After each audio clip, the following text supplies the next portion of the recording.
Hi everyone, I'm Jennifer Johnson and I'm joined today by Maurice Hopkins, the first URMC chaplain to have a pediatric focus, which I find so fascinating. I'm so glad you're joining us today. Normally I would want to first start to get to know you, but it's that title, chaplain, that may pause some people, may say, okay, wait a minute, you're coming to see me. What is that? What does this mean? So what do you want families, when you walk in the room and say your title, what do you want them to know about your work here? Well, there's usually two misconceptions that people have about chaplains. The first is that we're only called when something bad happens, which is not true, obviously. So sometimes people get nervous when I show up. The second one is that we only, I guess, do religious stuff, which is actually a misconception as well. As chaplains, we provide both spiritual and religious care for patients and staffs, and especially here in the Children's Hospital for children and their parents. So it's usually a family unit, but it's more about, I'd say it's more about spiritual care. Spiritual care is much broader than religious care. We are trained as chaplains to kind of work with people of various faiths or no faith at all, whatever that is. But I often tell people that spiritual care it's a much broader thing than religious care. Spiritual care is really about the spirit of the child, in our case, and here in the Children's Hospital, and the family and how they're doing in their stay. So I say this to people, I can provide for everyone's spiritual care, but I can't necessarily provide for everyone's religious care. We do some religious care, of course.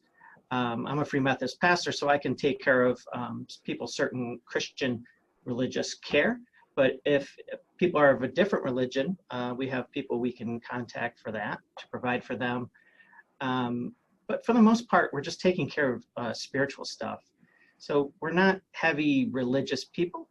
So we just meet families and children here in the hospital, wherever they're at in their journey here in the hospital.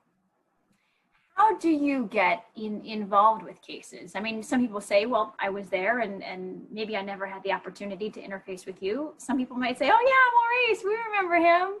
How do you get involved in different cases? Well, there is, 100 and some patients here at any given time, so I don't have time to see everyone. But generally, I am involved in the more involved cases. Kids that are here for a couple days who have their appendix out, I probably won't meet them.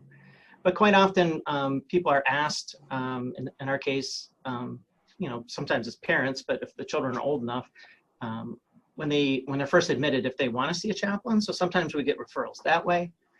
Sometimes through staff. I work closely with all the medical teams, with social work. So sometimes I'm just a member of that team. And I'll just stop in and occasionally people ask for me, and occasionally I just stop in and just see how people are doing. And I imagine it's okay too, that if maybe at first people don't think that they'd want your services on their journey, but maybe it gets a few days, a few weeks in, they change their mind. Do you see that from time to time with people saying, okay, you know what, I would like someone on this journey?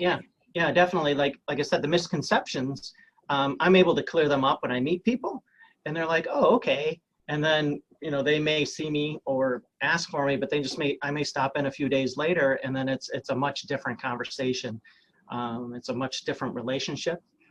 And in many ways, I cover all the units here in the hospital. So sometimes when people are moved around from different unit to unit, I'm a common face that they see. So it does change over time with some families.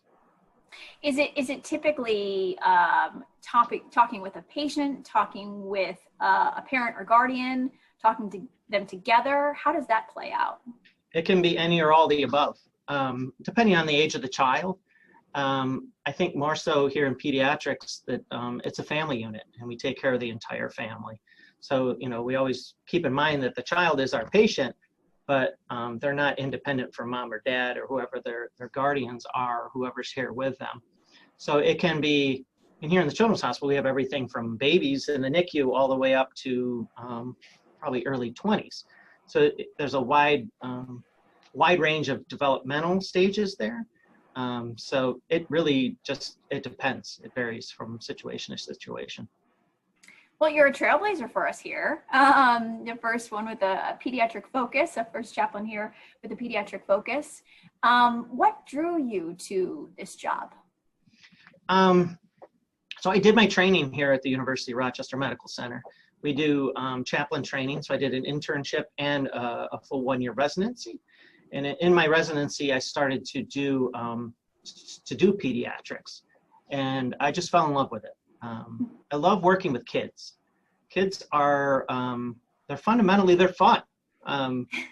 They're here and they're sick. You know, they're here in the hospital for a reason. They're sick, but they're still fun. They still like to play. Kids amaze me and impress me every day with their strength and resiliency. In a way, they're fragile, but in a way, they're very strong as well.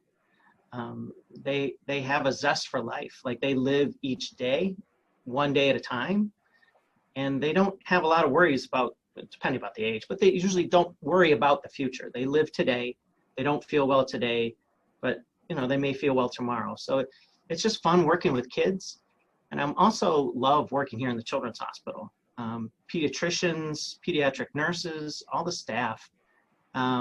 It's just a different feel. They're really friendly, relatable people because we all deal with kids. So we're all friendly. We're all here drawn and driven by the same things and with the same passion. So it's a great group of people to work with. Awesome. Well, we're glad you're here, and thanks for explaining your role. Again, if you see his face, say hello. It doesn't necessarily mean something's awful happened, but there to be a friend and support, and we're so glad you're here. Thanks for your time today. We appreciate it. Thank you. It's nice talking to you.